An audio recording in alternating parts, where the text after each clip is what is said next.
చూస్తున్నావు గారు బిల్డింగు, దీని బిల్డర్ గారు ఆ ముందు వైపు ఉంటారు, వెళ్ళి కలుద్దాం.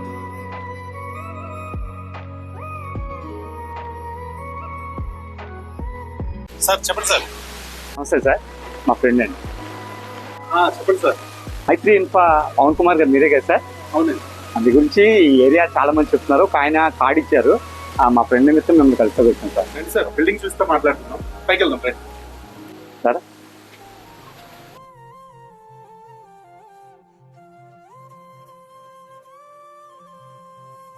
సార్ ఏదో మాట్లాడాలన్నాక చెప్పండి. చెప్పరా. నీకు తెలిసిందే కదరా సార్, ఇప్పుడు మేము ఉంటున్న ఇల్లు తీసుకొని కొద్ది కాలమే అయ్యింది, కానీ ఇప్పుడే గోడలన్నీ బాగా పగుళ్ళు వచ్చేసినాయి, బాత్రూంలో లీకేజీలు, స్లాబ్ అంతా పెచ్చులుడిపోతుంది, ఇలాంటి చాలా సమస్యలు ఉన్నాయి సార్. మధ్యతరగతి కుటుంబానికి సొంత ఇల్లు అనేది ఒక గొప్ప కళ. ఆ ఇల్లు ఇప్పుడే పాడైపోతుంది, ఇంక నేను నా తర్వాత తరానికి నా పిల్లలకి ఆ ఇల్లు వేస్తాను. అందుకే ఇప్పుడు కొత్త ఇల్లు ఒకటి కట్టాలనుకుంటున్నాను సార్.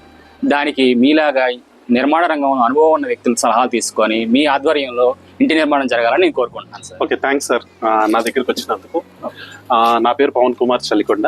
నేను మచిలీపట్నంలోనే పుట్టాను. నేను బీటెక్ కూడా చదువుకుంది మచిలీపట్నంలోనే, డిఎంఎస్ ఎస్విహెచ్ కాలేజ్లో చదువుకున్నాను. నేను మా నాన్నగారిది సిమెంట్ బిజినెస్, మాకు ఒక 50 ఏళ్ళ అనుభవం ఉంది సిమెంట్ బిజినెస్లో. ఆ అనుభవాన్ని, మా నాన్నగారి ప్రోత్సాహాన్ని మొత్తం తీసుకుని నేను అలా కన్స్ట్రక్షన్ బిజినెస్లోకి దిగాను. నేను ఈ టెక్నిక్స్ అన్నీ కూడా నేను హైదరాబాద్లో పనిచేస్తున్నప్పుడు నేర్చుకున్నామండి. నేను ఒక 10 ఏళ్ళు అక్కడ రియల్ ఎస్టేట్ చేశాను, కన్స్ట్రక్షన్ చేశాను, వుడ్ వర్క్ చేశాను, బిల్డింగ్ కట్టాను. ఆ అనుభవంతో, ఆ అనుభవాన్ని మా నాన్నగారు ఇచ్చిన ఇక్కడ సిమెంట్ బిజినెస్ నాలెడ్జ్ని మొత్తం కలుపుకొని ఎలా కట్టాలో అన్నది నేర్చుకున్నాను. సో మనము కన్స్ట్రక్షన్ చేసేటప్పుడు కొన్ని నియమాలను పాటిస్తే గనక, దానికి ఇవ్వాల్సిన సమయాన్ని ఇస్తే గనక మనకు వచ్చే ఇల్లు చాలా అద్భుతంగా వస్తుంది. ఎంత అద్భుతంగా అంటే, మనము చాలాసార్లు ఇల్లు కట్టేటప్పుడు వాటర్ ప్రూఫింగ్ కెమికల్ని కానీ, లేకపోతే కనుక బిటుమెన్ ట్రీట్మెంట్ని కానీ, లేకపోతే కనుక LW+ని, అది మనం కాంక్రీట్లో కలిపే కెమికల్స్ని వాడకపోవడం వల్ల మనకి గోడల బీటలు రావటం, ప్లాస్టింగ్ సరిగ్గా చేయకపోవడం వల్ల గోడల బీటలు రావటం, వాటర్ ప్రూఫింగ్ చేయించుకోవడం వల్ల పెచ్చులు ఊడిపోవటం, అండ్ మనం వాటర్ ప్రూఫ్ ట్రీట్మెంట్ చేయకపోవడం వల్ల చాలా సమస్యలు మనకి ఇలాంటివి ఏర్పడి, మనకి ఎన్నో సంవత్సరాలు మన్నాల్సిన ఇల్లు కొన్ని సంవత్సరాల్లోనే అది మనకి ఇవ్వాల్సిన ఆనందాన్ని ఇవ్వకుండా మనల్ని చాలా ఇలా ఇబ్బందులు పెడతా ఉంటుంది. సో మీకు ఇంకా డీటెయిల్గా చెప్పాలంటే, మనము ప్లానింగ్ స్టేజ్లోనే ఎలా కట్టాలి, ఏం కట్టాలి అని బిల్డర్కి మనం చెప్పేస్తే గనక వాళ్ళు క్లియర్గా మిమ్మల్ని ఇబ్బంది పెట్టకుండా, వాళ్ళు మనకి రైట్ టైమ్స్లో, మీరు డబ్బులు కూడా ఇచ్చేది మీరు, కట్టించేది మాత్రమే మేము.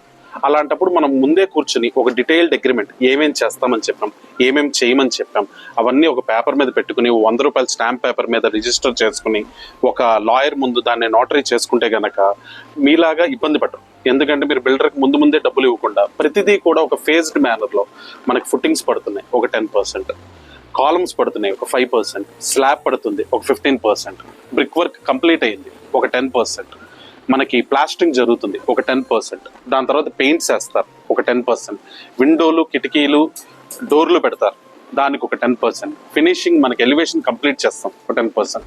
అండ్ మోర్ ఓవర్ ఇప్పుడు మారుతున్న దాని ప్రకారం మనకు సెప్టిక్ ట్యాంకు, సంపు, పైన వాటర్ ట్యాంకు మీరు ముందే కట్టించుకుంటే గనక మీరు తర్వాత ఫ్యూచర్లో ఇబ్బంది పడకుండా ఉంటారు. మనకి వాటర్ కూడా మనకి ఇక్కడ ఏరియాలో మచిలీపట్నంలో కాస్త ఉప్పు నీరు పడుతూ ఉంటుంది, దాన్ని కూడా మనము రెక్టిఫై చేసే టెక్నిక్స్ ఇప్పుడు బాగా వచ్చినాయి. అవన్నీ కూడా మీరు ఇంప్లిమెంట్ చేసుకుంటే మీరు దేనికి ఇబ్బంది పడకుండా ఉంటుంది. మన ప్లాన్లో మీరు చూసుకుంటే గనక, మీరు ఎక్కడన్నా చూసిన బందర్లో రూఫ్ మీద సోలార్లు ఇలా పెట్టేస్తారు, అందం లేకుండా పెడతారు. మనకు ఉన్న పైన ఉన్న బాల్కనీ అందం పోతూ ఉంటుంది. నేను ఈ కరెంటు దాంట్లో మీరు చూసుకుంటే కనుక పైన స్లాబ్ మీదే సోలార్ ప్యానల్స్ పెట్టడానికి ఇంక్లూడ్ చేస్తాను. ఇవన్నీ కూడా మనం ఎక్కువ సార్లు ఆలోచించి టెక్నిక్స్ ఏమేమి ఉన్నాయని తెలుసుకుని కొత్త పద్ధతులను అవలంబించుకుంటే కనుక మనం చేసే కన్స్ట్రక్షన్ చాలా అద్భుతంగా వస్తుంది. ఎక్కువ సంవత్సరాలు మన్నుద్ది, బయట వాళ్ళు చూడటానికి అద్భుతంగా ఉంటుంది, ఉండటానికి మీకు చాలా ఆనందంగా ఉంటుంది. సార్ మీ కన్స్ట్రక్షన్స్ అన్ని చూస్తుంటే చాలా హై లెవెల్లో ఉన్నాయి, మరి మిడిల్ క్లాస్ వాళ్ళు కూడా కట్టారా సార్? అయ్యో బలేటోళ్ళు సార్, మనం అందరికీ కడతాం, మధ్య తరగతి వాళ్ళకి కడతాము. ఎవరెవరు రిక్వైర్మెంట్ బట్టి వాళ్ళ టేస్ట్కి అనుగుణంగా మనం కట్టి పెడతాం. సార్ ఇప్పుడు మీరు మచిలీపట్నంలో కన్స్ట్రక్షన్ చేస్తున్నారా, ఎక్కడెక్కడ చేస్తున్నారు సార్? నేను కరెంట్లీ ఇప్పుడు మచిలీపట్నంలో municipal office back side peacock bar వెనకాల ఒక 200 గజాల్లో ఒక సెమీ కమర్షియల్ బిల్డింగ్ కడుతున్నానండి. అది ప్లాన్కి అప్రూవల్కి పెట్టాం. 2 రోజుల్లో ప్లాన్ అప్రూవల్ అయిపోతే రేపు ఆషాఢ మాసం అయిపోయిన వెంటనే ఇమీడియట్గా స్టార్ట్ చేస్తాం. అలాగే మన కొబ్బరి తోటలో ఒక 3 విల్లాలు కడదామన్న ప్లాన్లో ఉన్నాం. అలాగే మెడికల్ కాలేజ్ ఆపోజిట్ లో ఉన్న ప్లేస్ లో కూడా ఇప్పుడు మీరు చూసారుగా కన్స్ట్రక్షన్ ఇది కూడా అయిపోతుంది. పదండి, మీ మాటల్లో ఎందుకు, నేను వాడేవన్నీ మీకు డైరెక్ట్ గా చూపిస్తాను కదా, మీకు ఎక్కువ తెలుస్తుంది. ఇందాక నేను చెప్పినట్టు మనం కాంక్రీట్ చేసేటప్పుడు, కాంక్రీట్ వర్క్ చేసేటప్పుడు ఫుట్టింగ్స్ లో కానీ, స్లాబ్ లో కానీ, కాలమ్స్ లో కానీ ప్రతి బస్తాకి ఈ డాక్టర్ ఫిక్సిట్ LW+ ని 200 ml వాడతాం సార్ ఖచ్చితంగా. దీన్ని వాడటం వల్ల మీకు కాంక్రీట్ లో వాటర్ ప్రూఫింగ్ ఆటోమేటిక్ గా జరిగిపోతుంది. మనం ఫుట్టింగ్స్ వేసిన తర్వాత మన ఫుట్టింగ్స్ అన్నీ కూడా కింద నేల లోపల ఉంటాయి. మనం కన్సాలిడేషన్ చేసేటప్పుడు నేల లోపల మట్టేసి ప్రతి 2 అడుగులకి వాటర్ పోసి మట్టిని కన్సాలిడేట్ చేస్తాం. కానీ ఫుట్టింగ్స్కి మనకు కనపడిన చిన్న చిన్న చిన్న చిన్న రంధ్రాలు ఉంటాయి. ఆ రంధ్రాల్లోంచి వాటర్ లోపలికి వెళ్ళి ఐరన్ని రస్ట్ పట్టిస్తాయి. అది పట్టకుండా మనకి ప్లింత్ లెవెల్ వరకు డాక్టర్ ఫిక్సిట్ విటమిన్ మనం వాడతాం. దానివల్ల లోపల ఉన్న ఐరన్ ఎక్కువ మందికినిచ్చి మన బిల్డింగ్కి స్ట్రెంత్ ఖచ్చితంగా కాపాడు. అలాగే ఇది డాక్టర్ ఫిక్సిట్ పిడిఫిన్. దీన్ని మనం బాత్రూమ్స్లోను, స్లాబ్ రూఫ్ పైన, మన పైన బాల్కనీ దగ్గర ఎక్కడెక్కడైతే వాటర్ ఎక్స్పోజర్ ఉందో అక్కడ ప్రతి చోట దీన్ని మనం వాటర్ ప్రూఫింగ్కి వాడతాం. దీనివల్ల మనకు చెమ్మలు, వాటర్ నుంచి వచ్చే చెమ్మ రాకుండా ఉంటుంది. దానివల్ల మన గోడల స్ట్రెంత్ కోల్పోకుండా ఉంటాయి. అలాగే దీని పేరు చికెన్ మెష్ అంటారు, మరి ఫైబర్ మెష్ అని కూడా అనొచ్చు, ఫైబర్ గ్లాస్ అని కూడా అంటారు.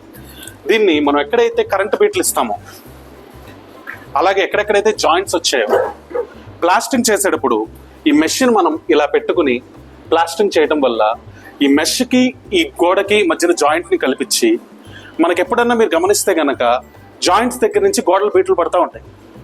దీన్ని యూటిలైజ్ చేసి మనము ప్లాస్టింగ్ చేసుకుంటే డెఫినెట్గా మన గోడలకు బీట్లు రావడం తగ్గుతుంది. ఇందాక మీరు అడిగిన దానికి మన దగ్గర మొత్తం 3 సెగ్మెంట్స్ ఉంటాయి.